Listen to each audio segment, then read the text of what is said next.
Assalomu alaykum. Bugun sizlar bilan o'zim uchun juda ham qiziqarli bo'lgan suhbat bilan suhbatdoshim borlar. Bugungi suhbatdoshim ginekolog, endokrinolog, o'smirlar ginekologi Zulxumor Salahiddinova. Men Zulxumor bugun aldab podkast masalasida bahonasida chaqirib oldim. Aslida bugun o'zim konsultatsiyadaman degan bo'ladi, chunki meni qiziqtirgan savollarim juda ham ko'p. Zulxumorni sizlar bilan bo'lishkim kelgani, chunki aynan bundan 10-12 yil oldin o'zimni salomatligimda muammolar bo'lgan paytida aynan shu mutaxassisga murojaat qilib, undan oldin ko'p endokrin ginekologlarga borganman. Aynan Zulxumorni to'g'ri tavsiyalari bilan muammolarim sog'lig'imdagi zo'r bartaraf bo'lgan. Shuning uchun sizlarga ham ilingim keldi. O'zim ishongan inson bilan bo'lgan suhbatda. Xush kelibsiz Zulxumor. Assalomu alaykum hammaga. Xudo xolisa bugungi podkastimiz manfaatli bo'ladi. Barcha o'sha именно bizani kuzatadigan tomoshabinlar deymizmi, obunachilarimizga kerak bo'lgan savollarga javob olishadi, xudo xolisa. Inshaalloh shunaqa bo'ladi. Bugungi podkastimiz ayollarga bag'ishlangan, ya'ni turmushga chiqmagan o'smir qizlardan boshlab, ikkinchi, uchinchi farzandlarini homilasini reja qilayotgan yoki bo'lmasa umuman ginekolog, endokrinolog maslahatiga muhtoj ayollar uchun bag'ishlanadi bugungi intervyuyimiz. Zulxumor, birinchi savolim meni o'zimni qiziqtiradi. Ayol kishini gormonlar boshqaradimi yoki gormonlar ayol kishini boshqaradimi? Ya'ni fikrli gormonni boshqaradimi yoki gormon fikrlarni boshqaradimi? Bu boshda kelganingizda aytganingizda men o'sha o'ylab qoldim. Bunaqa savol hech kim menga bermagan ekan, lekin ikkalasi ham to'g'ri. Birinchisi, gormonlar ayollarni boshqaradimi deganda, bu 100% ha deb javob beramiz. Chunki ayol kishi gormonlar hisobiga sikl davomida gormonal valsga tushadi. Ya'ni o'sha gormonal vals deb nimaga aytiladi? Chunki ularda estrogen, progesteronlarning miqdori o'zgaradi. Shu paytda, misol uchun, hayz kelgandan boshlab ayol kishida estrogen ko'payadi-ku. Shu follikularlar o'sish davomida estrogen ko'payganda ayollarda qanaqa holat bo'ladi? Ayol chiroyli bo'lishni boshlaydi. Oynaga qarasangiz, yuzingiz hech qanaqa makiyajsiz ham silliq, estrogenli, chiroyli bo'ladi. O'sha tonalniy surishgingiz ham kelmay qoladi. Shunaqa chiroyliman deb. Bu именно estrogen fazi. Shu fazida ayol yangi o'qigiz kelib qoladi, til o'rgangiz kelib qoladi, yangi podkast olgiz kelib qoladi. Nimadir qarorlar qilib tashlaydi. Chunki estrogen bu shunaqa ambitsiya, biron bir narsaga erishish, motivatsiya gormoni hisoblanadi. Lekin uni miqdori doimo normada bo'lishi kerak. Oshib ketsa, juda ham odam o'ziga требовательный bo'lib ketadi. Ya'ni sindrom отличница deydi-ku, o'sha sindrom gormonga bog'liq. Mana hozir o'sha qiziq narsa aytib beraman. Именно mana shu sohada, ayollik sohasida, biznesda deylikmi, любой sohada katta cho'qqiga erishgan ayollarda estrogeni ko'p bo'ladi. Estrogen deganda bu tagida testosteron bo'ladi. Yana savol. Estrogenni ko'p bo'lishi, masalan, o'sha hozir muvaffaqiyatli ayol bo'lish hamma xohlaydi-ku, puli ko'p topishi, taniqli bo'lishi, zo'r bo'lishi. Bu meni genetikadan o'tiladimi, biologiyami, ya'ni yoki men uni qanaqadir o'zimda rivojlantira olamanmi shu narsani? U genetikaga ham bog'liq, keyin turmush tarziga ham bog'liq, tashqi muhitga ham bog'liq, psixologiyaga ham bog'liq. Katta bog'liqligi, chunki estrogen o'zidan qoniqmaslik gormoni, yengillanish gormoni. Ya'ni doim inson o'ziga qoniqmaydi estrogeni bor ayollar. Erkaklarda-chi? Erkaklarda testosteron 40-50 yoshgacha, 40 yoshgacha bir xil tempda bo'lgani uchun ular kayfiyati bir xil bo'ladi. Yaxshi gap gapirsangiz ham bir xil, yomon gap gapirsangiz ham bir xil. O'shaning uchun ularda gormonal vals bo'lmaydi. Xos savollarim ichimda to'lib ketdi. Sirazu sizni qarang, bitta mavzuni ichida shuncha narsa ochildiki, tinimsiz sizga savol bergim kelyapti. Chunki o'shanga estrogeni bor ayollar birinchidan juda ham chiroyli bo'ladi. Juda ham o'ziga anaqalari ko'p bo'ladi, требовательный bo'ladi, talablari ko'p bo'ladi, natijada charchab ketadi. Demak, men hech narsaga ulgurmayapman, hech narsa qila olmayman degan, lekin qo'shnim, o'sinim yoki kelinim hamma narsaga ulguradi degani bu gormonlarmi bizda? Gormonlar bu estrogen. Estrogen bu o'sha ovulyatsiyagacha bo'lgan payt estrogenniy faza bo'ladi. O'shanda ayol именно ovulyatsiyaga yaqinda pik bo'ladi. O'sha paytda bizda xohishlar oshib ketadi, libido oshib ketadi, ovulyatsiya payti bo'ladi. Keyin ovulyatsiya bo'lgandan keyin bizda благородный deydimi, xotirjamlik, mehribonlik, onalik, og'riqsizlantiruvchi gormon progesteron. Bu progesteron Alloh tarafdan bizga berilgan. Bu xotirjam bo'lishi uchun, inson boriga shukur qilishi uchun bo'lgan gormon hisoblanadi. Qarang, yana savol tug'di. Qarang, demak, noshukursan degan insonlarda erkaklar shunaqa deb aytmaydi-ku, sen noshukursan o'zi deydigan. Demak, o'sha doim noliydigan, shikoyat qiladigan ayollarda progesteron masalasi bormi? Kam, progesteroni kam. Qarang, demak, 100% gormonga, lekin gormon gormon fikrga ta'sir qiladi. Progesteron ayollar ko'rsangiz, estrogen ayollar chiroyli bo'ladi. Qanaqa? Yuzlari tiniq, ko'rsangiz, juda chiroyli ayollar bo'ladi, lekin asabiy bo'ladi. Juda ham требовательный bo'lgandan keyin asabiy bo'ladi. Juda ham ko'p narsani talablar qo'yib qo'yadi. Endi bizga estrogen постоянно emas-ku. Progesteron galiga kelganda inson bo'shashni boshlashi kerak, bo'shashmaydi-da. O'shandan keyin muammolar kelib chiqadi. Progesteron ayollar qanaqa ayollar? Misol uchun ularni aytaman, ertaga to'y desa, yo'q, hozir 1 soatdan keyin to'y desa, bo'ldi deb kiyinib ketadigan ayollar bo'ladi. Ya'ni kiyimim yo'q, oldindan tayinlanadigan ayollar emas. Progesteron ayollar doim xursand, doim erini xursand qiladigan ayollar hisoblanadi. Estrogen ayollar lutchi bormay qo'ya qoling o'sha to'yga deydi. Chunki u tayyorlanishi kerak. Alohida kiyim olish kerak. Yoqtirmaydi. Yoqtirmaydi. Unga alohida joy kerak, alohida makiyaj, hamma narsasi to'g'rilanishi kerak. Lutchi parиться qilmaydi-da. Hozir siz aytganingizda-chi, men o'zimni tushunishni boshladim. Hamma hozir o'tiribman, man bo'lardi, bilasizmi? Mana turmush o'rtog'im ketdik, davay, yur bugun ovqatlangan chiqamiz. O'shinga siz shuni vohlidan aytsalar bo'ladi-ku. Men tayinlansam bo'lardi-ku. Nima kiyishimni o'ylasam, demak, men estrogenmanmi shunda? Estrogeni baland ayollar. Shunaqadan nimaga bunaqa ekanlar? Ularda mana turib birdaniga qaror kelib qoladi-ku. Ketdik, mana bunaqa qilamiz desalar, menga rejali bo'lish kerak-da. Dabdurustdan tushgan narsalar yoqmaydi. Siz kontrol qiladigan ayollar estrogenli ayollar bo'ladi, ya'ni o'zini hayotini kontrol qiladigan. Bu ayollarda ko'pincha kasalliklar bo'ladi. Qanaqa kasalliklar? Endometrioz, fibroadenoma, adenomioz, ya'ni men hozir diagnostikada o'tiribman. Diagnostikada o'tirishuncha aytganimda eshik tagiga borib taqalatib qochib bitta post qo'yganimda chiroyli ayollarni ko'kragida kista bo'ladi, qalqonsimonda tugun bo'lishi mumkin desam, ko'p ayollar voy men chiroyli ekanman, rahmat bildim deydi. Bu degani prosta gap emas. Estrogen bu go'zallik gormoni-da. Estrogeni ko'p ayollar chiroyli bo'ladi, rostdan ko'rsangiz chiroyli bo'ladi, lekin zahar bo'ladi deydi. O'shaning uchun hammasi mera bo'lishi kerak.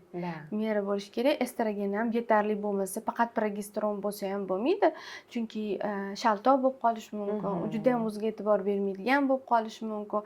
Estrogen shaltoq kelin degan gaplar, to есть e'tiborsiz ishni eplolmaydigan bu hozir endi bilasizmi, progesteron deganlar 100% unaqa qilib bo'lmaydi. Prosta bunaqa o'zi shaltoq xunuk gap, unaqa deb bo'lmaydi. Lekin inson e'tiborsiz qolish kerak emas, to'g'ri. Endi bu yerda faqat progesteron emas, gipotireoz, misol uchun qalqonsimon bez gormonlarida ham bu narsa, gipotireozda ham bu holatlar bo'ladi. O'shanda ham estrogen ta'siri bo'ladi-da.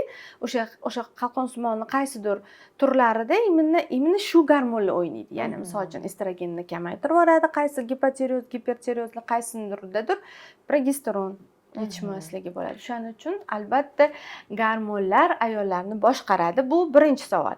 Endi ayollar gormonlarni boshqaradimi deganiga mana bunaqa gap.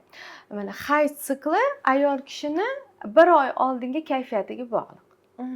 Mana bu ayollar gormonlarni boshqaradi degan narsa. Ya'ni ayol kishi bir oy oldin stress bo'ldi, yaqin insonini yo'qotdi yoki hech qanaqa stress bo'lmadi, faqat turmush tarzi o'zgardi. Misol uchun bitta serial topib oldi. Mana 12 dan keyin serial ko'ryapti ertalabgacha. Turmush tarzi o'zgardimi? Organizmga stressmi? Keyingi oy hayz buziladi. Ya'ni hayzi ketib qolishi, qon ko'p ketib qolishi mumkin yoki hayz to'xtab qolishi mumkin yoki ko'kragi og'rishi mumkin, ko'krakda kelishlar ham shunga bog'liq bo'ladimi? Albatta shunga bog'liq. Men chunki bu yerda mana endi o'zim ayol sifatida va yaqinlarim, masalan, qiz farzandim bor, o'smir bilaman, bir xilada juda og'riqli, bir xilada uncha emas bo'lib keladi. Demak, bu o'sha bundan oldingi hayot tarzi, kun tartibi, holatiga ham bog'liq ekan. Albatta holat qisman bog'liq, lekin bu gapingizda bu boshqa kasalliklar ham bo'lishi mumkin. Yaxshilab tekshirtirish kerak. No, ayollarning hayzi uni bir oy oldingi holatiga bog'liq degan gap to'g'ri. Masalan, men qanaqadir masalan mijozlarim orasida ko'raman, tashvishli hayot bo'lib qoladi yoki doimiy stress, uyda janjal, konflikt. Bular ham o'sha gormonlarga ta'sir qiladimi? 100% Tashqi faktorlar, stresslar. Kortizol oshadi-ku. Именно qattiq stress bo'lganda kortizol gormoni oshadi. Kortizol gormon bu butun gormonal sistemani buzib tashlaydi. Birinchi navbatda kortizol yaxshi gormon, bizani himoya gormonimiz, ya'ni bizani davleniyamizni ko'tarib turadigan, bizani tik holatda yurishimizga yordam beradigan, immun sistemamizni boshqaradigan, allergiyalarga qarshi himoya gormonimiz hisoblanadi. Kortizol bizga evolyutsiya davrida nima vazifani bergan? Bizani himoya, ya'ni yirtqich hayvonlardan kelganda, napadeniya qilganda bizda urushimiz uchun yoki qochishimiz uchun. Buni o'sha reptilniy mozg ishlab chiqadimi buni? Yo bu bosh miyada gipofizda ishlab chiqariladi. Gipofizda emas, nadpochnikda, buyrak usti bezida ishlab chiqariladi, lekin buni miya boshqaradi. Ya'ni miyada gipofiz bezi bor, undan AKTG degan gormon ajraladi, nadpochnikka ta'sir qilib, uni faoliyatini oshirib beradi. Bu bizga kerak, mo'shning himoya gormoni hisoblanadi. Nadpochnik ishlamasa, boshqa gormonlarni tiklash shart emas.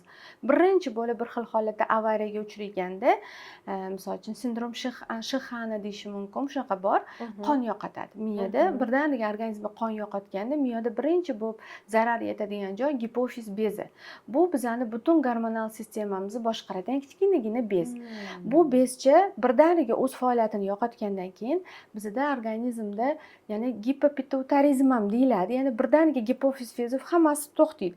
O'shanda birinchi bo'lib bizning endokrinologlarning vazifasi nadpochnikni ko'taramiz. Ya'ni именно nadpochnik gormonini birinchi berib, organizmni tiklab, reanimatsiya qilib, keyin uni jinsiy qalqonsimon bezini, keyin esa jinsiy bezlarini to'g'rilaymiz.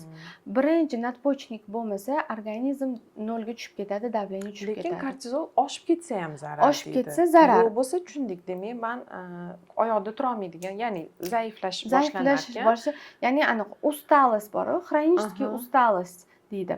Doim kortizol pastligidan ham past, nadpochnik hozir oshib ketganidan hamma pasaytirish bilan ovora, stress, agressiya ko'payishi. Hammasi normal bo'lishi kerak. Energiyam yo'q, kuchim yo'q deganlarda, demak, kortizol pasayib ketgan. Bo'lishi mumkin. Mumkin, tekshirish kerak. Baribir biza to'g'ri, buni hozir ko'pchilik tushundi, preventiv vrachlarga borishadi yoki men o'zim misol uchun, davay o'zimdan boshlayman. Meni oldimga mijozlar keladi. Energiyam yo'q, quvvatim past, hech narsa xohlamayapman deganda, men обязательно birinchi o'rinda endokrinolog ko'rigidan deyman. Chunki bu meni ishim bo'lmasligi mumkin. Hozir men o'tirib hayot go'zal, hayotni seving deganim bilan, lekin gormonlar o'tda o'ynab yotgan bo'lsa, biologik darajada, ya'ni fiziologik qanaqadir o'zgarishlar bo'lsa, bu fikrlarim ta'sir qilmaydi. Hatto shunaqa bitta va anaqam bo'lgan.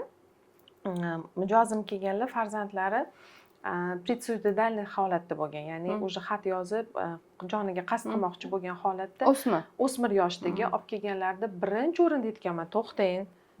Ular yana aytadilar, men boshqa psixologlarga olib bordim, endi tez sur'atda hech endi ertayu kech bolani himoyasida qo'rqishda yolg'iz yotqizishmaydi, o'zini yolg'iz qoldirilmasdan qarab yuribdilar. Onam bir marta shu xat yozganiga bitta endokrinologga ko'rinay oldim, bu hali meni ishim bo'lmasligi mumkin dedim. Yo'q, biz anaqa yaxshi o'tgan yili topshirganmiz dedi. Yo'q, o'tgan yil emas. Bu yil deb borganda qaysidir hozir esimda yo'q, juda ham pastga tushib ketgan ekan. Ayni o'sha bir haftalik endokrinolog davolanishidan keyin ko'pincha bo'ladi. Hayot umuman boshqacha bo'lib, u qiz meni eshitishi, gaplashishi to'g'ri. Keyin qanaqadir stress faktorlar bor ekan oilada, muhit, uni ham ishladik. No baribir shuning uchun menda joniga qasd qilmoqchi bo'lgan yoki tushkun kayfiyatda desa, energiyam yo'q desa, men обязательно birinchi endokrinolog deyman. Albatta. Bu faqat psixologiya bo'lishi mumkin emas-da. Chunki bu yerda 50 da 50% endokrinolog, ginekolog yordam bersa, 50% siz yordam berishingiz, chunki bizani bunga vaqtimiz yetmaydi. Vaqt chegaralangan. No, baribir harakat qilaman konsultatsiya davomida baribir uni eshitishi, chunki ular hech kimga aytmagan gaplarni ko'pincha kelib menga aytishadi. Zulxumor opa, даже buni onamga ham aytmaganman bu gapni, erimga ham, hech kimga, faqat sizga aytganman deydi. Shunaqa qilib to'g'ri munosabatda bo'lasiz.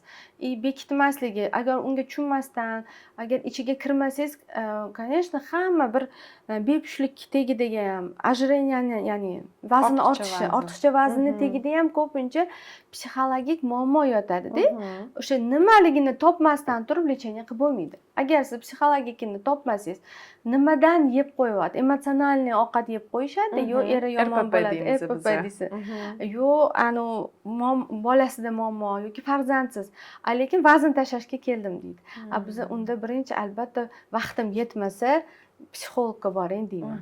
Chunki sizlar yordaminglar kerak. Shu joyda terapiyani mana hozir siz ham tasdiqladingiz. Bir xil mijozlar so'raydida, men terapiyaga olaman desam, terapiya qanaqa bo'ladi deydi. Ular terapiyani qanaqadir mundoq abrakadabra yoki bo'lmasa bir narsa deb o'ylashadi. Aslida terapiya bu shunchaki dildan suhbat. O'sha ichida hech kimga yeta olmagan tugunlari, hech kimga yeta olmagan og'riqlarini gapirishini o'zi bitta terapiya. Bu katta terapiya beradi. To'g'ri, endi biz mutaxassis sifatida bir metodikalar, amaliy mashqlarimiz, vazifalar bor, lekin eng zo'r, eng yaxshi terapiya o'sha dildan suhbat. O'shaning uchun o'rtoqlaringiz bilan uchrashsangiz maza qilib kelasiz-ku? Yo'q, o'rtoqlar bilan uchrashishda maza qilinmaydi, u yerda g'iybatga aylanib ketishi va har kim o'zini nima deydi, tavsiyasidan, hayotidan kelib chiqib maslahat berib qo'yadi. Bilmadim, lekin men sizni qurugingiz yaxshi o'rtoqlar bo'lsa kerak. O'rtoqlarimda umuman g'iybat yo'q. O'rtoqlarimiz bizni bir xillarda dachalarga ham chiqib tursa, o'ynab turamiz. Shunaqa opa-singildek bo'lib ketganmiz. Sizni qurugingiz boshqa-da, Zulxumor, to'g'risini aytaylik, intellektual har xil darajadagilar bor. Chunki ba'zi ayollar o'tirganda faqatgina men o'zim ochig'ini aytaman, bitta davram bor edi, bundan 10 yil oldin. Yaqin tanishlarim, lekin borsam faqatgina bilasizmi nimani his qilganman? Как будто unda xudoga shukr yomonroq ekan, menda demak yaxshi. Menda demak yaxshiroq ekan, demak uniki yo'q. Ani birni ko'rib shukr qil, birni ko'rib fikr qil deb chiqib ketalardi. Menga bu narsa yoqmagan. Chunki solishtirish ko'p, asosan qanaqadir kimni hujri yashayotgan, ya'ni kim yomonroq yashaganda qilib sekin bu krugdan chiqqanman. Lekin aytganingizdek, meni ham shunaqa davram bor. Haqiqatan borib energiyaga to'lib, mana shu yakshanba shunaqa uchrashuvim turibdi o'rtoqlarim bilan. Lekin chunki endi biz bilan sizdeklar, men endi ko'p ayollar bilan ishlayman-da, haqiqatan o'rtoqlar bilan ko'rishganda ko'pincha g'iybat yoki bo'lmasa o'sha muhokama yoki solishtirish bo'lib qolgan joy. Bu terapiya emas, bu qaytanga uyga kelib yaxshi yerni ham yomon ko'rish boshlanadi. Sizani palonchi ayolini aylanishga olib chiqibsizmi, olib chiqmabsiz deyish yoki palonchini qaynonasi mana bunaqa ekansiz, bunaqa emas ekanman deb bo'lmasligi uchun deyman. Lekin bunaqalar hozir menimcha ancha kamaydi. Chunki hozir saviya oshyapti. G'iybat yomonligini bilib qolishdi. Psixologlar treninglarga qatnashyapti-da. Ayollar o'zini ustida o'zi ishlab, hozir bu narsa ancha kamaygan. To'g'ri, bu gapingiz ham to'g'ri. Qaniydi, endi baribir siz ginekologsiz, oldingizga bepushtlikdan ham murojaat qilishadi, ya'ni farzand bo'la olmayotgan joyida. Bunda shunaqa holatlarni kuzatganmisiz? Tashxisda hammasi joyida, lekin farzandli bo'la olmayotgan holatlar bo'ladimi? Homila bo'la olmayotgan.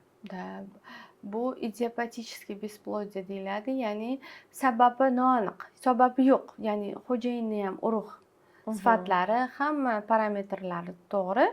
Ayolda ham yechniklari hammasi, tuxumdonlarda follikulalari vaqtida yoriladi, trubasi ochiq. Besplodiyani sababi topilmagan. Ko'p holatlarda bunda 90% bu psixosomatika bo'ladi. Asosan 2 yildan ko'p bo'lgan besplodiyalarda men asosan psixologga yoki psixosomatologga boring, ishlash kerak deyman. Chunki bitta o'zi kuchi yetmaydi. Bunaqa holatlarda qo'shimcha reproduktiv texnologiyalarga ham jo'natamiz, ya'ni eko. Yaqinda o'zimda bitta shunaqa vaziyat bo'ldi. Bitta mijoz bilan konsultatsiyada ishlayapti. Umuman boshqa masalada kelgan edilar. Keyin turmushimiz bo'ldi. Bir 2-3 yil bo'ldi, farzandli bo'la olmayapmiz. Lekin hammasi yaxshi-da, tushunmayapmiz. Doktorga boryapman, lecheniya olyapman dedi. Lekin shu paytda bo'ldi, shu haqida o'ylashni to'xtating. Hech bo'lmasa qanaqadirchi, bilasizmi, bu yerda er-xotin yaqinligi ham mehrdan emas, muhabbatdan emas-da, bola bo'lish kerak degan qani protsedura qilishgan. Bola bo'lish kerak degan narsani qilasiz. Bunaqa qilmang deb sekin-sekin o'rgatdim. 4 oydan keyin shunaqangi xursandman, nima bilan Mashalloh. qarang, haqiqatdan o'ylamay qo'yuvdim, bo'ldi, bo'larchi bo'lar deb orada sayohatga ketishibdi er xotin, dam olishni boshladik-da, "Ey Allohim shunaqa berdi" deydi. Haqiqatdan demak shunaqa Конечно, bo'ladi. dominantada voy gapingizni bo'ldim, bosh miyada o'sha dominanta bo'ladi. Ya'ni homiladorlik bo'lmasligi uchun doim ayol siqilaveradi, o'ylaveradi. Bu prolaktinini oshiradi. Prolaktin oshgandan keyin qo'shimcha testosteronlarga ta'sir qilib, o'zini o'zi gormonlarni buzib yuradi. Именно psixologik holat. Shuning uchun aytaman patsientlarga, besplodiya bilan kelgan bemorlar eng oson va eng qiyin bemorlar deyman. Nimaga Zulxumor opa aytishadi? Eng osoni bu Alloh xohlasa bu oyam homilador bo'lasiz deyman. Nima muammoingiz bo'lsa ham, chunki bu Allohdan. Alloh xohlamasa qancha zo'r vrachga boring, eng zo'r texnologiyalarni ishlating, homilador bo'lmaysiz. O'shaning uchun sizlar eng oson va eng qiyin davolash zo'r turi. aytdingiz, qarang. Lekin shu yerda Zulxumor, bepushtlik deb to'ydan keyin 1 oydan keyin murojaat qilishsa, 1 oydan keyin kutishli bo'ladimi shunaqa? Bunga qanaqa qaraysiz? Jahlim chiqib ketadi to'g'risi. Bitta xursand bo'laman, olib kelmaganim uchun. Ya'ni o'sha qizni mayli homilador bo'lmasa ham hatto o't betini tekshirib dog'ilab beray deb xursand bo'laman ichimdan. Lekin xafa bo'laman. Mana kecha bitta anaqa eski patsientim o'zlarini qarindoshlarini olib kelibdilar. Yangi turmushga chiqqan qiz hayzi og'riqli kelyapti. Uni maqsad hayz og'riqligidan tashqari 3 ta test ko'tarib kelibdi. Nima bu desam, test deydi. Hayzing qachon kelish kerak desam, hali 5 kun bor deydi. Nega test qilding desam, yo'q shu balkim homiladorman dedim. To'yga 1 oy bo'ldi. 1 oydan oshgan keyingi oyiga-da. Keyin men aytdim, jahlim chiqdi, lekin ushmayman-ku. Aytdim, "Sen o'zing muammo qidiryapsan. 1 yilgacha men adam ginekologlar yonlarida o'tirganman necha yil aytardilar. Sizlar hozir Bobbi bo'lib yuradigan paytinglar, ya'ni bir-biringlarni sevib, yaxshi ko'rib, umuman unaqa narsa haqida o'ylamanglar. 1 yildan keyin to'g'ri kelsanglar bo'ladi" derdilar. Bobbiga o'xshab yuradi. Ya'ni sevgi muhabbat payti. Muhabbat payti. Indiski kino yashash kerak to'ydan keyin 1 yil bolani. Bizda 9 oy 9 kundan keyin chaqaloq kelsin deydi. Uje 1 oydan keyin homila bo'lmasa men cho'takka qatnamayman deydi. Erkak ham uje avli sevishadigan period ekan faqat. Bobbi payti. O'sha rosa kulaman. Bobbi bo'lib yuringlar deydi. Chunki bu paytda organizm adaptatsiya bo'ladi. Ya'ni yangi oilaga adaptatsiya qachondan boshlanadi? Qizlarda turmush qurishga уже pomovka bo'ldi-yu, potaxa bo'ldi, to'y belgilangandan keyin qizda уже gormonal o'zgarish boshlanadi. Rostdan. Chunki Shu holatda o'zi. Shu holatda o'zi gormonal o'zgarish. Qanaqa? Qiz уже qo'rqishi boshlanadi. Prolaktini oshishi boshlaydi. Birinchi nikoh kechasini o'ylashi boshlaydi. Qo'rqadi, katta stress turibdi-ku. Uni hech kim o'ylamaydi. O'shaning uchun to'ydan keyin sirazi qizlarning ko'pini hayzi buziladi. Hayzi kechikib kelib qoladi. Qarang, Zulxumor, shu yerda bitta narsani esladim. Hozir ham shu bormi yo'qmi? Bizani davrimizda mana o'zimni dugonalarim turmushga chiqqan paytida fotihasi bo'lishi bilan kalsiy xlor issiq ukol olish kerak, чтобы tez homila bo'lib o'g'il tug'sin deyishardi. Hozir ham shunaqalar bormi? Bu narsa noto'g'ri narsa deb ko'plar kelishardi, rosa. Bekorga-da, kerak emas unaqa narsalar. O'sha imенно gormonlar buzilib ketadi-da. O'sha buzilib ketgandan keyin o'zi uni to'g'irlab olguncha bizaga уже 3 oy, 6 oy kerak. Chunki u qiz buzildi, gormoni prolaktini oshdi, stress bo'ldi. Yana kechki payt uxlash qiyin bo'ladi, kech bo'ladi. Bir xil oilalar 12 gacha uxlashmaydi. Uy sharoiti bor, bir xil kichkina domda turadi. Qaynotasi 12 gacha televizor ko'rish mumkin, shunaqa oilalar bor. Sharoit yo'q, o'shancha homilador bo'lmay qoladi. Sharoit bo'lmagandan keyin ishingizda birov turgandan keyin homila ham bo'lmaydi birinchidan. Adaptatsiya bo'lmaydi. O'shaning uchun birinchidan shu. Ikkinchidan ertalab-vaqtli turish kerak. O'qishda o'qisa undan ham katta stress. O'zi bunga farzand bo'lish hozir stress kerak emas. To'g'ri, meni eshitayotganlar aytishi mumkin. Meni uyimda xizmatkorlarim bor, hamma narsam bor, 11 gacha uxlayman. Kechasi 11 gacha uxlayman, qaynonam ishi yo'q deydi. Imенно qaynonasi 11 gacha uxlatib qo'ysa, misol uchun, kechasi uxlamaydi-da u qiz. Ha, O'shaning uchun tez keyin uxlatish kerak. Mhm. Voqli uxlash kerak, voqli turish kerak. O'shandagina gormonal sikl to'g'rilanib ketadi. Men aytaman qizlarga, agar sizlar mana shu bitta narsani qilganinglarda, umuman menga kelmasdinglar deyman. Nimani ayting bizga? Nima deyishadi? Uxlaganinglarda deyman. Ya'ni uyqu bu moshniy bizani kontrolyorimiz. Ya'ni Alloh tarafdan bizaga berilgan mo'jiza. Ya'ni uyquda bizada melatonin ajraladi. Melatonin bizada yoshartiruvchi, siklni to'g'irlovchi. Nima bugun kun bo'yi nima narushение qildik? Noto'g'ri yeb qo'ydik, kola ichib qo'ydik, uyimizda katta stress bo'ldi, uxlamadik, hamma muammolar, infeksiya, odam birov bizaga aksirdi, covid bilan uchrashdik. Polniy biza zararlandik organizmda. Soat 10da bizda melatonin ajraladi. Melatonin xo'sh deydi. Nima bo'ldi? Demak, bugun ko'p xolesterinli narsa yeb qo'ydi, buni ozdiramiz. Bunga mumkin emas. Bu ozg'in, demak bunga ko'proq energiya kerak, semirtiramiz. Bu bugun anaqa issiq choy ichib qo'ydi, slizistisini tuzatamiz. Chunki hadeb ichaversa ham rak bo'lishi mumkin pishovodda. Biz uni bilmaymiz. Issiq ichsak bundan qilamiz, o'tib ketaveramiz. Bu yerda qanaqa organizm shunaqa harakatda bo'ladi kechasi? Uni tiklaydi. Ozg'in odamni semirtiradi, semizni ozdiradi. Ugri chiqayotgan bo'lsa, vaqtida uxlasa, qaytib ichkariga kirib ketadi. Butun ko'krakda rakoviy rivojlanayotgan bo'lsa, orqaga ketib qoladi. Shunaqa bir narsa bor ekan, rak shunaqa hujayra ekanki, даже grippdan ham nimjon ekan, lekin uni qarovsiz qoldirish uxlamasa bo'lar ekan. Ya'ni uxlamagan insonning immun sistemasi pastga tushadi. Ya'ni qo'riqchilar yo'q, rak rivojlanib ketadi. Как men uyquga yotaman, bitta tasbeh bo'lsa, tasbehi ipi, qattiq ip. Ichidagi donachalar bu gormonlarimiz. Tasbehi ipi uzilsa nima bo'ladi? Kafelga yoyilib ketdi, topolmaysiz-ku. Qayerdan nima boshlash kerak? Endometriozini tuzataylikmi, qonini to'g'irlaylikmi, buqog'ini to'g'irlaylikmi, ozdiraymi, 2 qat qilaymi, nima? Topolmaysiz. Shunaqa chalg'ib ketadi. O'shaning uchun oson bo'lishi uchun, ya'ni chovliga kerak narsa chiqishi uchun o'sha patsientlarga aytaman, to analiz topshirguningcha hasab bir hafta vaqtida uxla.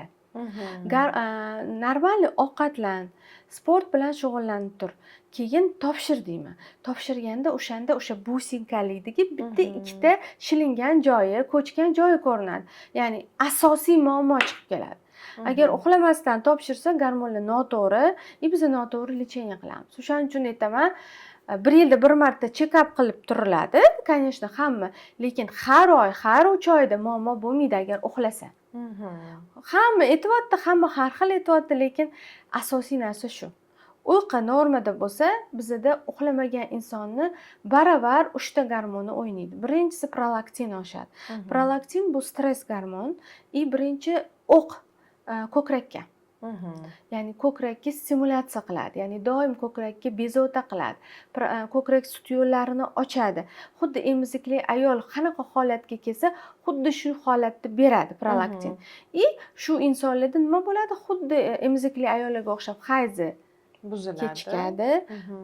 Emizikli ayollar nimadirlar yegisi kelib ketadi-ku. Shunaqa ishtahasi ochilib ketadi. Keyin prolaktinni o'zi primo testosteronni oshiradi.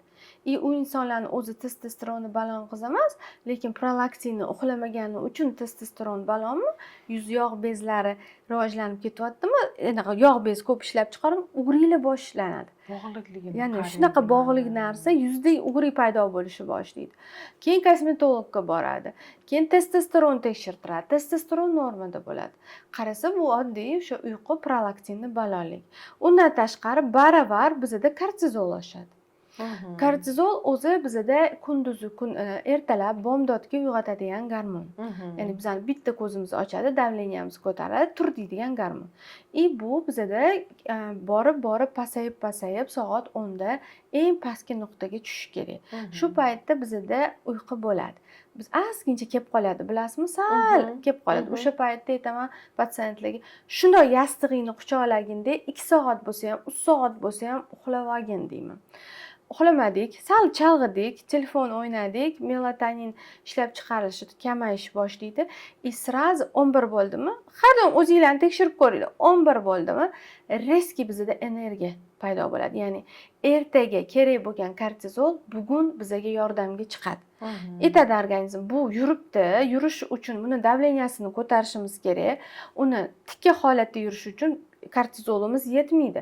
Davay nadpochnik bugun qarzga berib tur. Berib turadi. Kortizol bergandan keyin odamlar energiyaga to'ladi. Hammanglar bilasizlar, energiya to'lgandan keyin qorin ochishni boshlaydi. Chunki kortizol bu glukokortikoid gormon insulinni reski oshirib yuboradi. Chunki bizda kortizol ko'payib ketsa, sahr oshishni boshlaydi. Sahr oshganda insulin ishlab chiqarib, bizani sahr bo'lib qolmasligimizni oldiga olish uchun insulin nima qiladi? Hamma qondagi oziq moddalar, ya'ni sahrni tushiradi-ku. Inson nima bo'ladi? Och qoladi.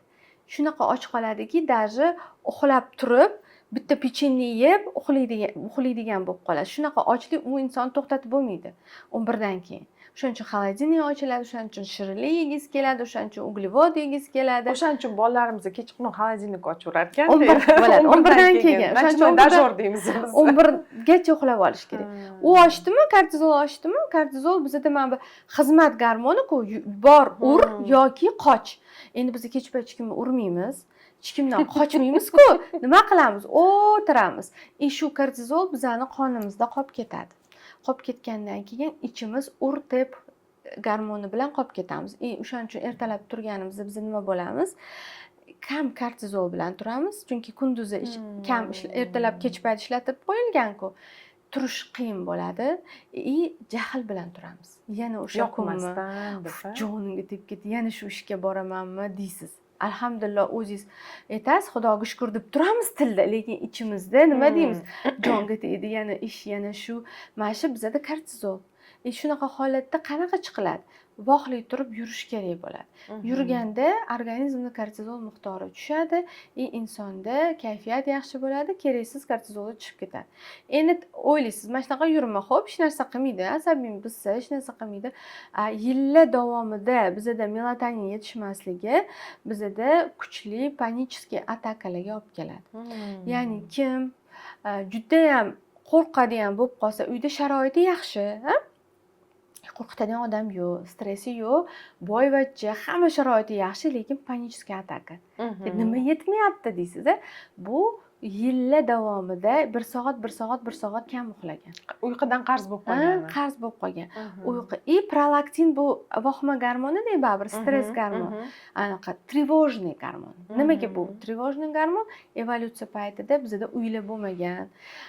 Bola tuqqandan keyin ona bo'rilardan himoya qilish kerak bo'lganda, eriga nisbatan ayol sergak bo'lgan. Chunki ko'kragi bilan bosib o'ldirib qo'yishi mumkin-ku. Burni ko'p eshitgansizlar, o'lib qoladi.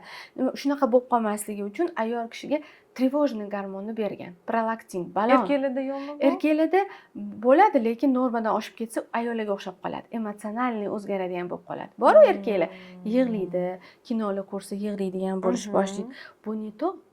Bu o'zi prolaktini balon bo'ladi u insonlarda. O'shaning uchun bu ayollarga xos. Emizikli ayollarga xos.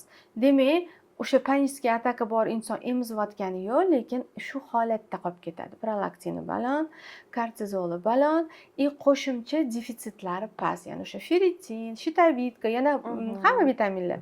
Shu natijasida bunda psixolog yordam bermaydi.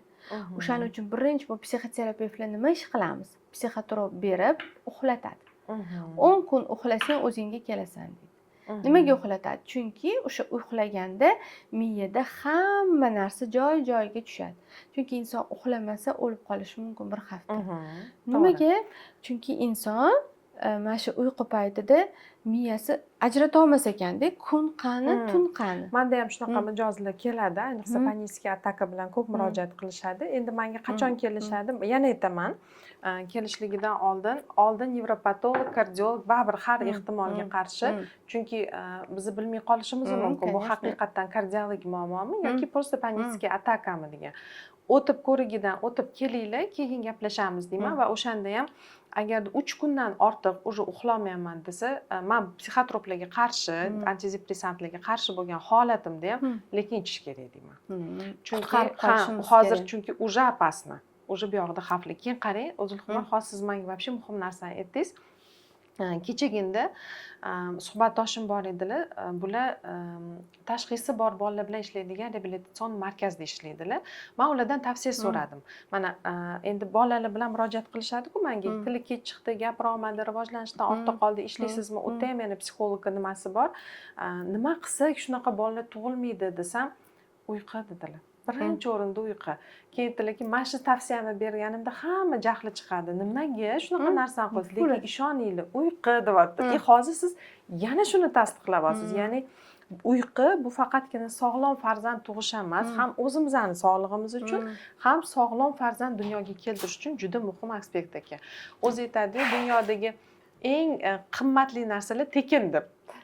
Tekinga uyquni berilgan, lekin biz uni to'g'ri ishlatmaymiz. Keyin shifokorlarga, vrachga, analizlarga, dorilarga, qanaqadir yana psixologlarga, psixoterapevtlarga, причем bizga bittada kelmaydi, uning uchun davomiy ishlash kerak bo'ladi. Lekin oddiygina vaqtida uxlasak, demak hammasini yo'lga qo'yish mumkin ekan. Endi yana bitta qiziq savolim bor sizga. Onalik bilan ayollik o'rtasidagi inqiroz. Mana qiz bola turmushga chiqdi. Hozir siz turmushga chiqish stresslarini aytib berdingiz-da, Fotihadan keyin boshlanadi dedingiz. Turmushga chiqdi, ona bo'ldi. Ana endi o'sha paytda shunaqa meni oldimga endi mijozlar kelganda inqiroz boshlanadi, ayollik yo'qoladi.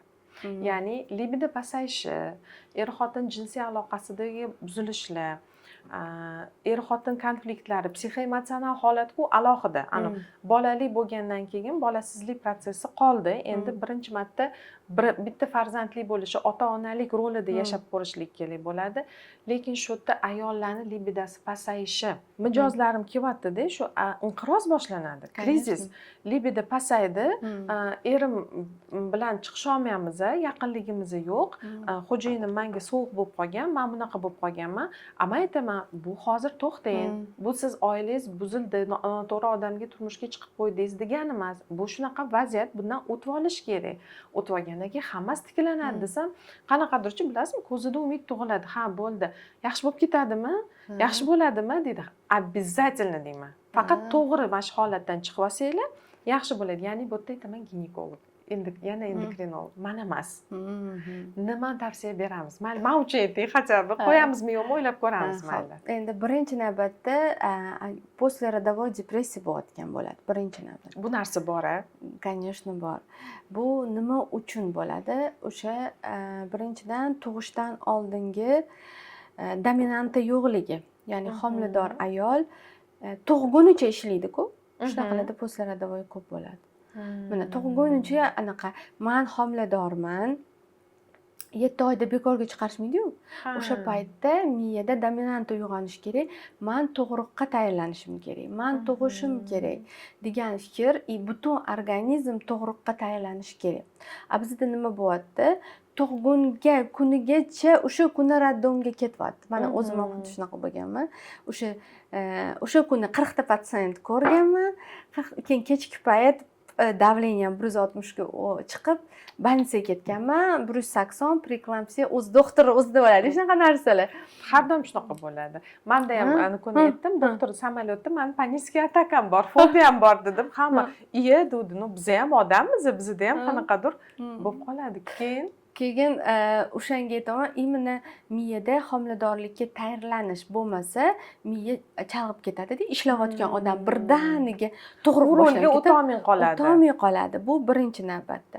Ikkinchi navbatda homiladorlikni qanaqa o'tishiga bog'liq. Defitsitlar bilan homilador bo'lganmi, stressda o'tganmi, nima miyasida bo'lgan. Bu narsa chunki organizmga shunaqa ham bog'liqki, juda ham kuchli defitsitda bo'lgani bilan ayol homiladorlik paytida unda juda ham ko'p gormon ishlab chiqariladi-yu, shu gormonlar bu defitsitlarni bildirmay turadi. Estrogen, progesteronlar bildirmay turadi. Raz energichniy bo'lgan homilador tug'ishi bilan hamma gormonlar pastga tushishni boshlaydi. Ya'ni bizda gormonalniy defitsit boshlanadi. Hamma retseptorlar och bo'ladi. Estrogenga, progesteronga bera olmaydi, chunki prolaktin baland. Prolaktin bu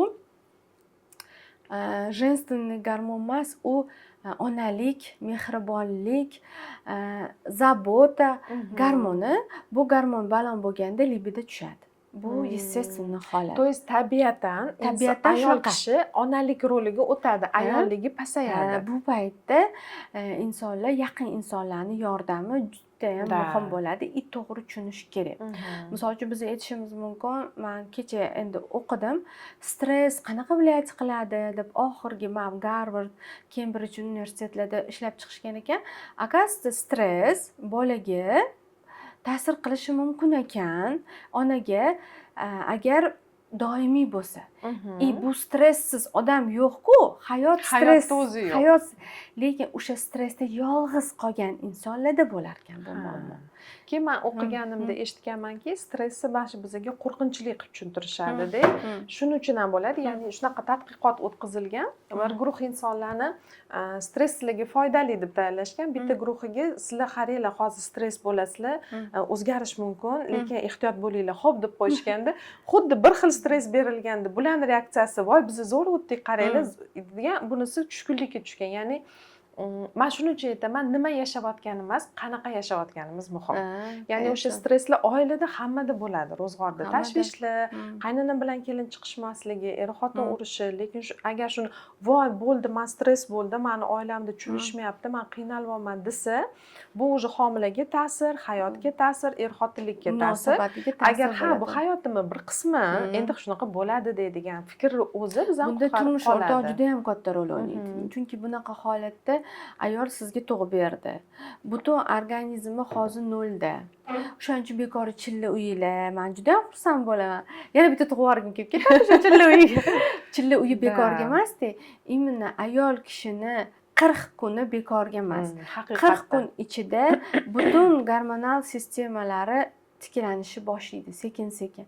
40 kun ichida agar bizada xuddi oldingi turmush tarzidagi qaynonasi nima qilgan bo'lsa, bu ham shuni qilish kerak bo'lsa, bu insonni yo'qotib qo'yasiz. Bu ayol juda ham depressivni, kasal, umuman o'ziga qaramaydigan, sizga yoqmaydigan ayol bo'lib qoladi. Bizda из крайности в крайности. Masalan, bitta toifa qaynonalarni bilaman, haqiqatdan keliniga 40 kun og'ir ish qildirtirishmaydi. Siz tuqqan xotinsiz, hay tuqqan xotinsiz deb ehtiyotlab qarashadi, belingni boylab, boshqa qilib. Lekin bir xil qaynonalar bor. Voy hammamiz tuqqanmiz, bitta siz emas tuqqan. Turing hovli sipiring, davay men bunaqa qiling deb chaqalog'ini qoldirtirib ish qildirtiradi. Bu yerda hozirgi aytganingizdek, haqiqatdan tug'ruqdan keyingi depressiya davrida, ya'ni onalikda, sog'lom farzand bo'lishida atrof muhitni yordami juda katta. Kechagi o'sha suhbatdoshim bilan gaplashganimda ham o'sha tashxisli bolalar tug'ilishini oldini olish deylik, otalikka tayyorlov. Onalik ilmi. Bizda yoshlar turmush quradi, farzandli bo'ladi, lekin onalik va otalikka tayyor bo'lmaydi ular. Shuning uchun o'sha protsessida menimcha o'zini yo'qotadi. Lekin savolim, libidoga ta'siri. Libidoga ta'siri bu prolaktin. Prolaktin baland bo'lgandan keyin nima qilish kerak? Yana shunchaki mana ilm bo'lsa, odamlar chiqib keta oladimi bu narsadan? Ya'ni er-xotin, ha, biza bo'ldi, hozir bobbi paytimiz tugadi, bobbi davrimizdan o'tdik, endi otalik, onalik roliga kiramiz. Hozirgi davrda bizani er-xotinligimiz ikkinchi planga o'tib turadi deb tayyorlanish kerakmi yoki baravar olib ketish kerakmi? Chunki mana bundacha ayollar hamma shunaqa bo'lmaydi-ku. Misol uchun butun O'zbekiston tuqqan ayol kelmayapti-ku. To'g'ri. Nimaga shunaqa bo'ladi? Kimlar shunaqa bo'ladi? Kimlar shunaqa bo'ladi? Kimlar prolaktini baland. Oxirgacha ishlaganlar dedingiz hozir. Stress Yo'q. Bu yerda misol uchun bu har bitta organizmi gormonal yoqilishiga bog'liq. Mana bir xil ayollar emizadi, suti ko'p ayollar, emizikli ayollarda bizada jinsiy gormonlar pastda bo'lib turadi. Doimiy emizsa bizada jinsiy gormonlar uyg'onmaydi. FSG, LG uxlaydi. Tuxum, progesteron, estrogenlar matka uxlaydi. Женственный gormon bo'lmagandan keyin qayerda libido bo'ladi? Bo'lmaydi. Bu ayol ona rolida bo'ladi. Agar ayol emizishi kamayishni boshlasa, xaltoriy chiqib kashsha berishni boshlasa, bizda ho deb uyg'onish boshlaydi miya. Bo'ldi, keyin onalik tugadi deb o'ylaydi. onalik tugadi deb o'ylaydi. Keyin женственность boshlanishi boshlaydi. Ikki xil bo'lib qoladi keyin homilador Buncha bo'lib qoladi. qiyin hammasi. Homilador bo'lib qoladi. O'shaning uchun bittasini tanlash kerak. Bu paytda Qaysi birini tanlash kerak? конечно onalik, Конечно. chunki Bu davr qaytib kelmaydi keyin. keyin undan tashqari matkalar hali u holatga qaytmaydi-ku. Jinsiy yo'llar ham hali ilvillab yotibdi, sezuvchanligi yo'q, tonusi yo'q. 1 yilgacha bu tonuslar sekin qaytadi. Butun taz qaytadi orqaga. Buni nimaga tushunmaydi? Bu holatda to'g'ri tushunadi. Qachonki ayol kishining o'zini miyasi joyida bo'lsa, bu holati bo'lsa, onalik ilmi bo'lsa, bu holat o'tib ketishini tushunsa, xo'jayiniga ham tushuntira oladi. Manda shunaqa bo'lyapti demaydi, tushuntira oladi. Adasi mana shunaqa ekan, lekin buning uchun faqat bu shunaqa ekan, norma ekan emas. Tug'ruqdan keyin albatta bitta 60 kun o'tgandan keyin, chillasi chiqqandan keyin albatta endokrinolog, ginekologga borib, bitta defitsitlarni tekshirib qo'yish kerak. Qon ketgan bo'lsa, feritini past, uni to'ldirib qo'yish kerak. Chunki feritin pastligi ham libidani tushirib yuboradi. Chunki imенно bitta temir yetishmasligi jinsiy gormonlarni faoliyatini rivojlanishiga ta'sir qiladi. Voy, Zulxumor opam erta shunaqa ekan deb o'tirish kerak emas. Albatta buni to'g'ri qabul qilgan holatda ginekologga borib, endokrinologga borib, bitta gormonlar qalqonsimon bezni tekshirtirib qo'yish kerak. Chunki homiladorlikdan keyin poslerodovoy tiroidit bor. Birdaniga qalqonsimon bez muammoga uchraydi. Bunaqa holatda panический atakalar ko'p bo'ladi. O'shaning uchun uni tekshirtirib qo'yish kerak. Feritin past bo'lgan ayollarda ko'pincha bizda kislorodni голодание bo'ladi. Yurak ko'proq ishlaydi, organizmga kislorod beraman deb. Shu natijada yurak tez uradimi? Tez urgan holat biza miya har doim o'ylaydiki, yugursam, qo'rqsam yoki qochsam urish kerak. Demak, uryapman, demak menda fohima bo'lish kerak deb o'ylaydi. O'sha holatni chaqiradi. O'sha imенно qon yo'qotgan inson, anemiya bo'lgan, juda ham og'ir to'g'ri o'tganlarda panический ataka bo'ladi. Keyin davleniyasi baland ayollarda, homiladorlik paytida davleniya baland yuradi-da, o'sha miyada imенно nerv sistemasida imенно mana shu panический atakaga ta'sir qiladigan joylar bor. O'sha joylarga ta'sir qiladi. Davleniya ham ma'lum bor. Uni to'g'rilab qo'yish kerak. Albatta o'sha xo'jayiniga baribir tushuntirish kerak. Demak, bu yerda ilm va muhit. Конечно. Yana hozir aytasiz, demak, qarang, qizlarimizni turmushga chiqishdan oldin pishiriqni o'rganib, uyda ovqat qilish, mehmon kutishni o'rganishadi, lekin onalikka, ayollikka tayyorgarlik yo'q. O'smir qizlarni ilm bo'lsa osonroq bo'lar ekan. Demak, o'zi masalan, men shunaqa deymanki, tug'ruqdan keyin depressiyada haqiqatdan eng zo'ri atrofdagilarning podдержкасы. Bu payt juda ham muhim. Lekin bo'lmagan paytida ilm bo'lsa yoki psixoterapevt bo'lsa yoki ilm bo'lsa, to'xta. Men hozir doktorga borib kelay. Doktorga boring, hatto doktorga boring. O'zimga o'zim yordam beraman. Kutyapman, qilishmayapti. Endi sharoit har xil. Bera olmaydigan oilalar bor, berishni biladiganlar bor. Bera olmaganda voy qilishmayapti deb kutib o'zini ezishga, masalan, jabrlanuvchilikka kirishamasda, men doktorga borib bitta gormonimni tekshirib kelay. Xo'p, bu yerda tekshirdim. Endi menga nima yetmayapti? Psixologik bilim yetmayapti. Xo'p, men ko'tara olmayapman. Onalikka tayyor emas ekanman. Buni o'rganib olsa, demak, bu hayotda krizislaridan, inqirozlaridan chiroyli o'tib ketish iloji bor. Конечно. Keyin bilasizmi nimaga poslerodovoy depressiya bo'ladi? Bunda ham hali kulishingiz mumkin uyqu. Ya'ni ayol uyqu yo'q bo'lmaydi. Hammaga shunaqa tavsiya qilaman, chunki poslerodovoy depressiya bilan kelishganida bilaman, aniq birinchi yaxshi qiladigan uyqu. Uxlamaydi. O'sha paytda meni o'zimda bo'lgan shunaqa depressiya, o'shaning uchun boshimdan o'tganini bilaman deymani, nyanya olib berishgan menga. Men uxlamaganman. Birdaniga poslerodovoy depressiya bo'lib qolganimda aytganman, "Ada, men jinni bo'lib qolyapman" deganman. Adam, odam jinniman demaydi, jinnimisan degan. Zo'r. Men jinni bo'lib qolyapman, ada meni qutqaring. Agar men jinni bo'lib qolsam, meni qutqarib oling. Men yaxshi qizman, bilimli qizman. Men jinni bo'lib qolaman desam, adam qo'rqib ketganlar. O'shanda keyin bitta psixoterapevtga telefon qilganlar. Menga, конечно, psixoterapniy dori berishgan. Meni asrashgan. Lekin o'sha dorida man juda ham tushkun yomon holatda yurganman. Shu narsani qarang, haqiqatan aytganingizni tasdiqladim. Men endi o'zim o'rgan depressiyaga emotsional ayollar ko'proq kiradi. Ya'ni aytganingizdek, Istiragani balo. juda ham aktiv bo'lib yurganlar kiradi. O'zi shundoq ham passiv hayot yashab yurgan, o'zi shundoq ham oddiy hayot yashaganlar depressiyani his qilmaydi. Sizdagi, mandagi, chunki menda man уже turmush o'rtog'im shunaqa 3-farzandimda qo'yaversanda hozir depressiya o'tib ketadi. Tug'gan ozgina vaqt o'tsin, bola katta bo'lsin dirdilar. Demak, baribir bu bor narsa, hammamiz bilib o'tamiz. O'sha paytda конечно man institutni endi bitirgan, hali bunaqa bilim kam. Yo'q, endi bitirgan emas, 5 yilcha ishlaganman, hali bunaqa preventiv amaliy tajribamiz yo'q. Amaliy tajriba, panichki ataka yo'q. Onalik tajriba yo'q. Homiladorlik paytida kasal ko'rardim. Bisploidiyalarni ko'rardim, ko'p ko'rardim. Lekin o'zim magniy ichmasdim. Shu narsa mani farzandimga ham alhamdulillah yaxshi farzandim, lekin boshida qiynalganmiz. O'sha paytda nima mani qutqargan? Mani yana qutqargan. Qanaqa? Men kechki payt uyqu dori ichardim. Ertalabgacha qotib uxlardim. Faqat shu uyqu qutqargan. Uxlab ular o'zligiga qarashgan, boqishgan, o'ylashgan mani 3 ta qizim bordi. Bu 3-qiz tuqqandan keyin qarang, saviyani pastligini. O'g'il tug'magani uchun depressiya. Menga вообще uni farqi yo'q.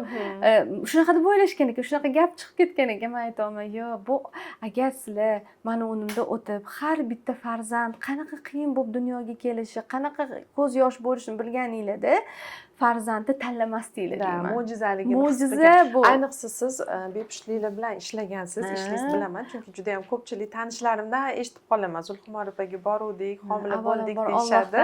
Endi baribir qanaqadir shunga sababchi bo'lib qolasiz. Shuning uchun mo'jizaligini bilasiz buni. Конечно, o'shanda keyin aytgan edim, o'sha paytda nimaga men defitsitlarimni to'ldirmaganman? Nimaga meni hech kim ferritinimni tekshirmagan? U paytda bilim bo'lmagan-ku, hozir mana 10 yil davomida bu bilimli bo'lyapti.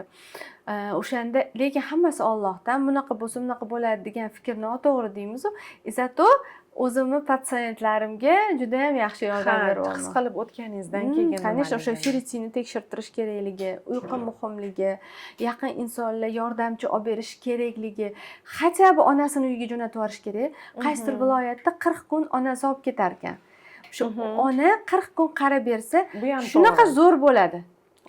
Nima deydi, ehtiyotlangan muhitda chiqib oladi. O'sha miya uyqu yo'qotursa, tashqi muhitga nisbatan turib berishlik bo'lmaydi-da.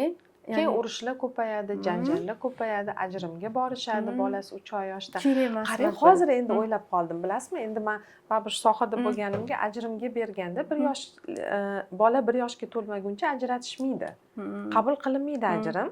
Demak, ular ham taxmin qilishsa kerakki, hozir bu tug'ruqdan keyingi depressiya davri, ya'ni baribir erkak va ayolda bu prosess yangi va bola katta bo'lmaguncha, chunki o'tda menimcha bu hisobga olingan. Keyinchalik shundoq ham yaxshi bo'lib ketadi. Ajratmay tursak, ular kelishib oladi deyishgan bo'lsa kerakki, qonun bor shunaqa. Конечно, hozir men siz gapiryapsiz, bitta gap aytayapman.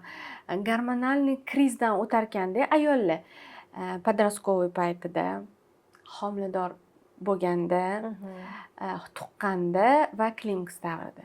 Mana shu 4 ta davrda bizda gormonal disfunksiya bo'ladi-da, insonlar shu paniskiy atakani his qiladi. Qisqa paniskiy ataka bu podrastkovoy paytda bo'ladi. Aytasiz, suitsid bo'lmoqchi bo'lgan. Именно shu paytga to'g'ri keladi. Keyin homiladorlik payti ko'p patsientlar kelishadi, homilador paytda paniskiy ataka. Nimaga?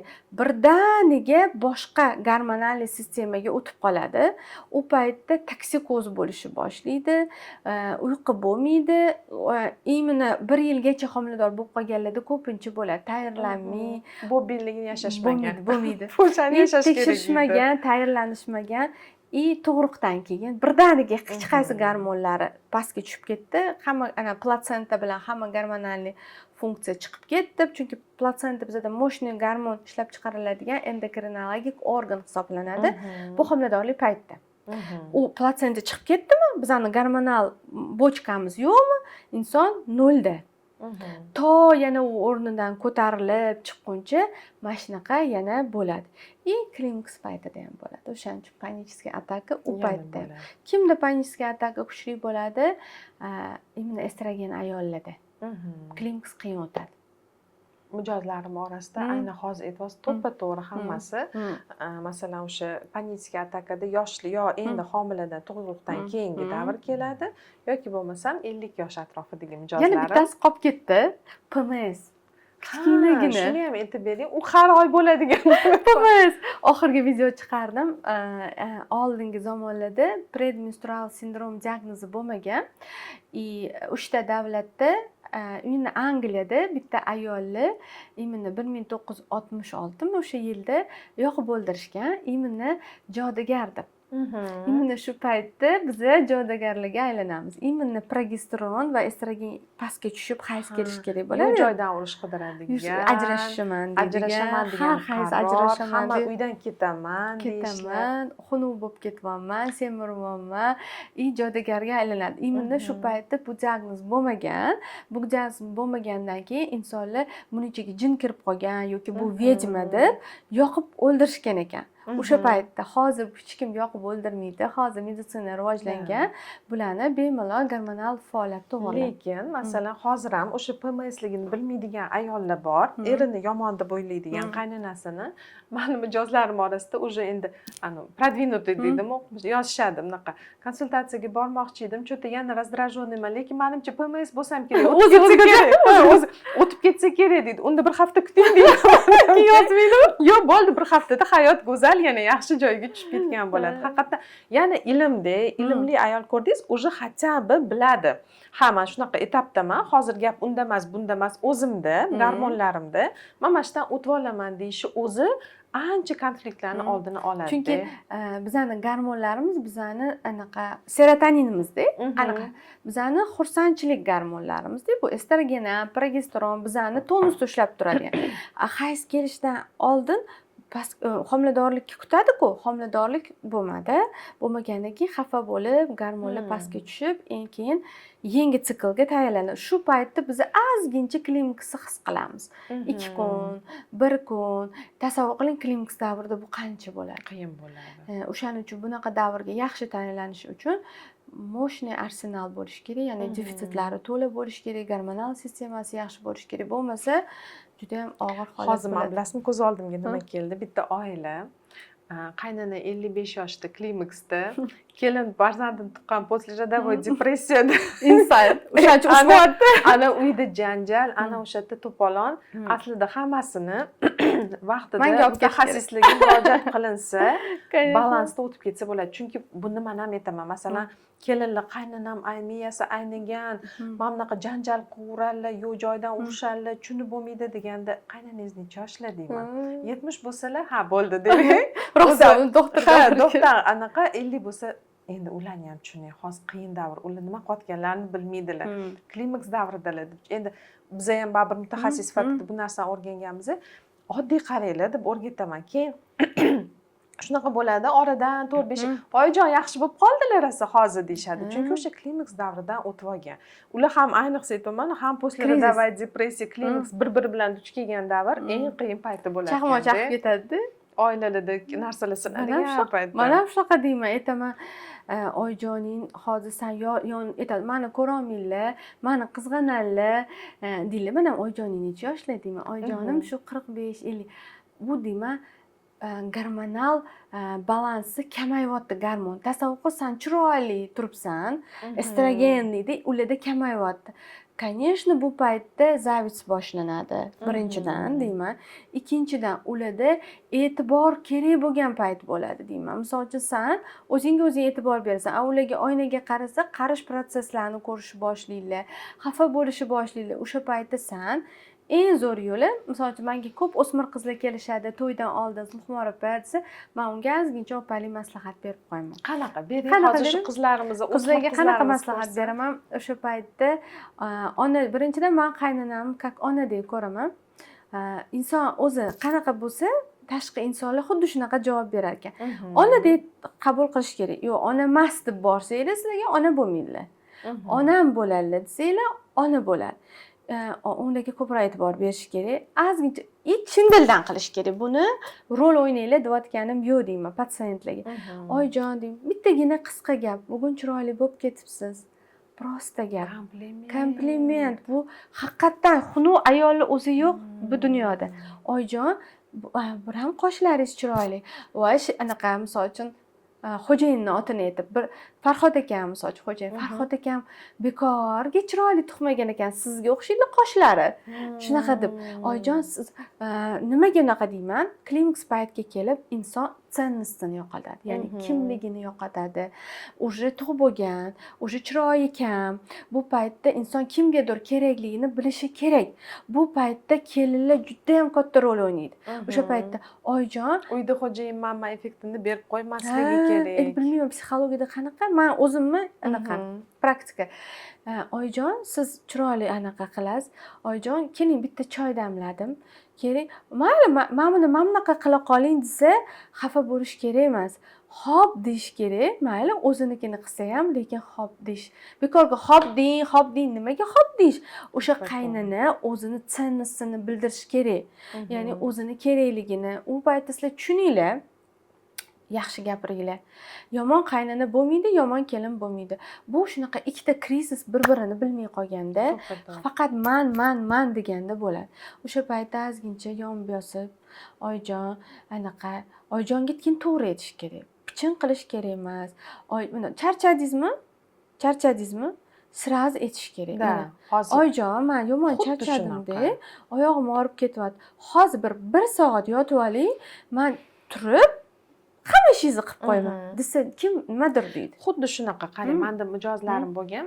Bitta mijozim как раз endi homiladan keyin turmush o'rtoqlari meni konsultatsiyamni sovg'a qilgan ekan. Shu bilan ancha payt ishlaganmiz-da.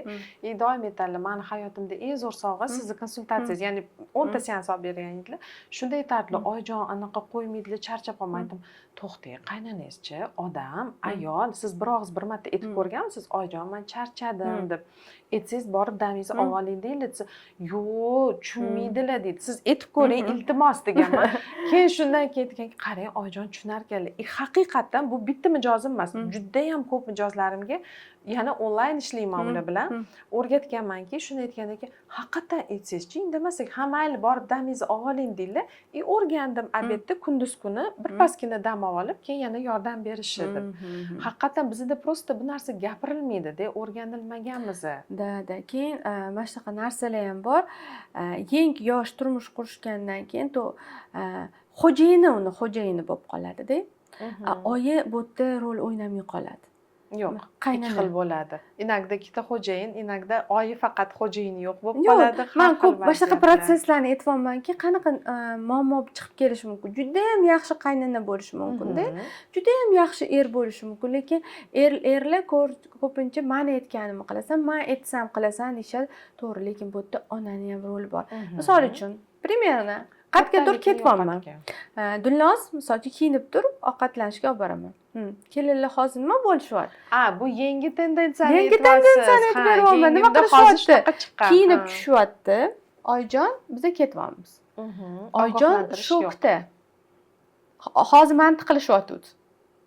Yo'q, o'shani, bu narsani bola miyasi ishlamasligi mumkin. Erkaklar unaqa to'g'ri emotsiyani tushunmaydi. Ayol tushunadi. O'sha paytda bir og'iz oyijon borsak maylimi? Oldindan. Uni eriga ham tushuntirishim qo'yish emas. Endi bu psixologiyada bilmadim. O'shani aytib, bu o'sha kichkina mayda narsalar katta urushlarga olib keladi. Bu paytda deyman. Bu yerdachi Zulxumor, bu ancha psixologik hozir kuchli aniqqa ketdik. Menimcha bu aynan otalikka, erlikka tayyormaslik. Yo ikkita nimasi bo'ladi. Bizda yo bolalar bor, hali ham oyisida masalan, yana aytaman, oyi qarang, men bu keliningizchi mana bunaqa qilmayapti deydi. Boshqacha mavzularga o'tib ketdik. Katta erkak bunga murojaat qiladi. Inakda aytganingizdek, oyim ishi yo'q, men hal qilaman. Bu yerda iyerarxiyalar buzilganligi menimcha. Baribir onasini aytganiga qilmaydi inakda. Teskari ketadi, har xil. Bormi shunaqa? Bor. Именно shuning uchun bu yerda aytaman, tayyor emas. Bular prosta to'y bo'lgan. to'y bo'lgandan keyin yo faqat onam aytganini qil deydi, yo faqat mani aytganimni qilasan deydi. Oilada ota-onani roli, mana iyerarxiya deymiz-da, bu ketma-ketlik bor. Siz aytganingizdek to'ppa-to'g'ri, хотя бы ogohlantirish oldindan oyijon biz bormoqchimiz. Maylimi? Xo'p, maylimi so'zini aytolmasa, menga ishingiz bormidi? Rejasi bordir. Balki oyingiz ham hozir gapga ketmoqchidir. Siz tappi turib man palonchi akam chaqirdilar deb chiqib ketsa, qaynanangiz hozir ketmoqchi edi. O'shanaqa joylari bordek, gaplashishni bilmaymiz biz. Muomala madaniyati, muloqot qilishni bilmasliklar bu. Yo'q, men unaqa artistlikni bilmayman. Bu yerda artistlik kerak emas. Yo'q, artist qilmadingmi? madaniyat. Ichingdan ayt, oyijon sizni yaxshi ko'raman. Oyijon, men shuni anaqa qilishni bilmayapman. Yo'q, o'zini majburlab unaqa qilish kerak emas. Unda faqat o'zi stradать qiladi.